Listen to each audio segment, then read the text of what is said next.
بسم اللہ الرحمن الرحیم۔ السلام علیکم معزز طلباء کرام، آپ سب کیسے ہیں؟ آج ہم نور الانوار کے سبق نمبر 276 کو پڑھیں گے، اور آج کے ہمارے سبق کا عنوان ہے اصل قاعدہ پر اعتراض۔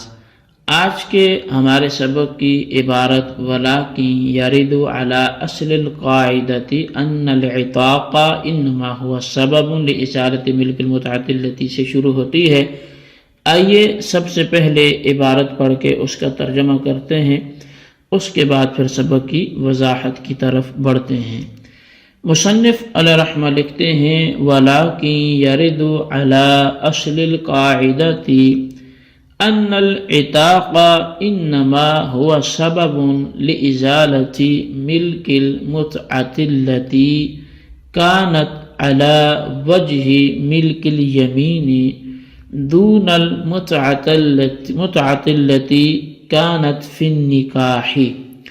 لیکن اصل قاعدہ پر یہ اعتراض وارد ہوتا ہے کہ عتاق تو صرف اس ملک متع کے ازالے کا سبب ہے جو ملک یمین کے طور پر ہو، اس متع کی ملک ازالے کا سبب نہیں ہے جو نکاح میں ہے۔ وَقَضَى الْبَيْعُ إِنَّمَا هُوَ سَبَبٌ لِثُبُوتِ مِلْكِ الْمُتْعَةِ الَّتِي كانت من جہت ملک الیمین دون المتعة التي كانت فی النکاح۔ اور اسی طرح بیع اس ملک متع کے ثبوت کا سبب ہے جو ملک یمین کے طور پر ہو، نہ کہ اس ملک متع کے ثبوت کا سبب ہے جو نکاح میں ہو۔ وَأُجِيبَ بِأَنَّهُ يَكْفِي فِي هَذَا كَوْنُهُ سَبَبًا فِي الْجُمْلَةِ لَا كَوْنُهُ سَبَبًا عَلَى وَجْهٍ مَخْصُوصٍ بِهِ۔ اور اس کا جواب یہ دیا گیا ہے کہ اس مجاز میں اس کا فی الجملہ سبب ہونا کافی ہے، کسی خاص وجہ کی بنا پر اس کا سبب ہونا وہ ضروری نہیں ہے۔ جی طلبہ کرام، یہ ہمارے آج کے سبق کی عبارت اور اس کا ترجمہ تھا جو آپ نے سماعت کیا۔ اب آئیے آج کے سبق کی جو باقاعدہ تفصیل اور تشریح و توضیح ہے اس کی طرف ہم بڑھتے ہیں۔ صاحب نور الانوار شارح منار ملا جیبن علیہ رحمہ نے فرمایا کہ اصل قاعدہ پر ایک اعتراض ہوتا ہے، اور وہ یہ ہے کہ آپ نے فرمایا کہ سبب کا استعارہ مسبب کے لیے جائز ہے، یعنی سبب کا استعارہ حکم کے لیے جائز ہے، یعنی سبب بول کر مسبب مراد لیا جا سکتا ہے۔ اور اس کی مثال میں آپ نے جو الفاظ پیش کیے وہ یہ تھے کہ انت حرۃ، جو زوال ملک رقبہ پر دلالت کرتا ہے الفاظ، یعنی غلام کو لونڈی کو آزاد کرنے پر یہ دلالت کرتے ہیں کہ یہاں ذات آزاد ہو رہی ہے، رقبہ آزاد ہو رہا ہے۔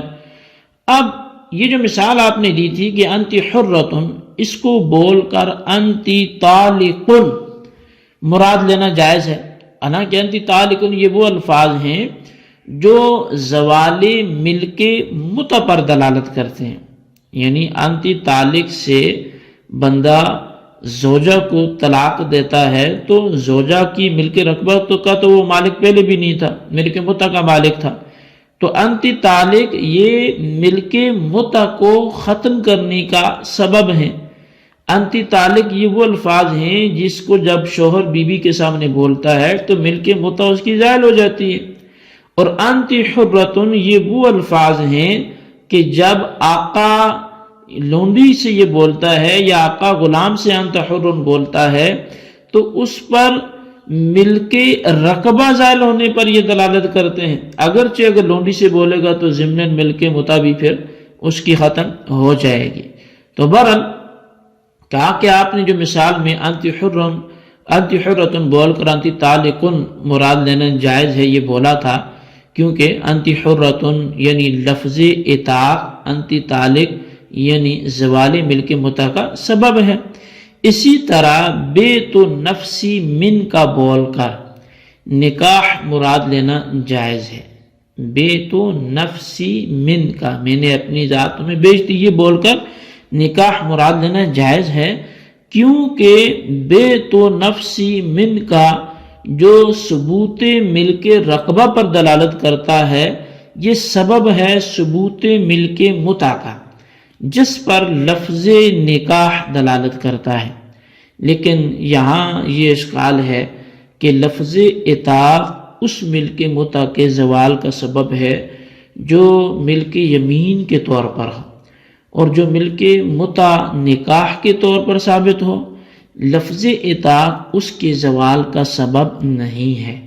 پس جب لفظ اطاق اس ملک متع کے زوال کا سبب نہیں ہے جو نکاح کے طور پر ہو، تو لفظ اطاق یعنی انت حرتن سے انت طالق مراد لینا کیسے درست ہوگا؟ اسی طرح بے اس ملک متع کے ثبوت کا سبب ہے جو ملک یمین کے طور پر ہو، اور جو ملک متع نکاح کے طور پر ثابت ہو، بے اس کے ثبوت کا سبب نہیں ہے۔ اور جب بے اس ملک متع کے ثبوت کا سبب نہیں ہے جو ملک متع نکاح کے طور پر ثابت ہو، تو بے سے نکاح مراد لینا یہ کیسے درست ہوگا؟ اس کا اب جواب سے بات کیجئے۔ اس کا جواب یہ ہے کہ سببیت کے اعتبار سے جو مجاز ہے اس میں یہ ضروری نہیں ہے کہ معنی حقیقی، معنی مجازی معین شخص کا سبب ہو، بلکہ جنس معنی مجازی کا سبب ہونا بھی کافی ہے۔ جیسے غیث یعنی بارش، یہ جنس نبات کا سبب ہے، نبات خواہ بارش سے حاصل ہو یا اس کی علاوہ سے حاصل ہو، پس غیث بول کر جنس نبات مراد لیا جا سکتا ہے۔ یعنی اب بارش بولے تو جنس نبات سبزی کی جنس کو مراد لیا جا سکتا ہے، گھاس پوش وغیرہ کی جنس کو مراد لیا جا سکتا ہے۔ اسی طرح یہاں لفظ اطاق مطلقاً زوال ملک متع کا سبب ہے، اور وہ ملک متع خواہ ملک یمین کے طور پہ حاصل ہوئی ہو، خواہ نکاح کے طور پہ حاصل ہوئی ہو۔ اسی طرح جو ہے یہ بے مطلقاً ثبوت ملک متع کا سبب ہے، وہ ملک متع خواہ ملک یمین کے طور پہ حاصل ہوئی ہو، خواہ نکاح کے طور پہ حاصل ہوئی ہو۔ بہرحال جب لفظ اطاق مطلقاً زوال ملک متع کا سبب ہے تو اس ملک متع کے زوال کا سبب بھی یقیناً ہوگا جو ملک متع نکاح کے طور پہ حاصل ہوتی ہے۔ اور جب لفظ اطاق اس ملک متع کے زوال کا بھی سبب ہے جو ملک متع نکاح کے طور پہ حاصل ہوتی ہے، تو لفظ اطاق بول کر طلاق مراد لینا بھی جائز ہوگا۔